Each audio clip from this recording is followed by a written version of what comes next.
it's a press release. We have copies of it, and there's an investigation going on. What kind of questions were asked? Just, they talked about the substance of the indictment and what they know. And did anyone ask whether there's a relationship in the timing of her disclosure last week and the disclosure of these indictments this week? The discussions were based on this particular indictment that came today, and we don't know any more than what we've seen today. Did anyone ask whether there was a relationship between the timing of her announcement and the timing of this announcement and these indictments? That wasn't really the discussion. The discussion was about this particular case. Did anyone express concern that this investigation was going to continue and looked into everybody else's discretionary spending? We don't know what to expect. We know what you know.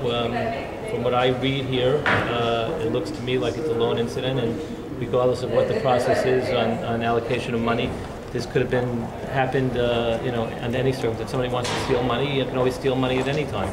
I mean, you have the Brian McLaughlin situation, you have other situations. I mean, if somebody wants to steal money, there's probably a way to do it, regardless of how the money how the process took place. But basically, this was just a briefing on, I just read the indictment for the first time now. If two individuals, two staffers have been indicted, why haven't they been suspended? I don't know. We were told that they were still on the payroll as of this morning.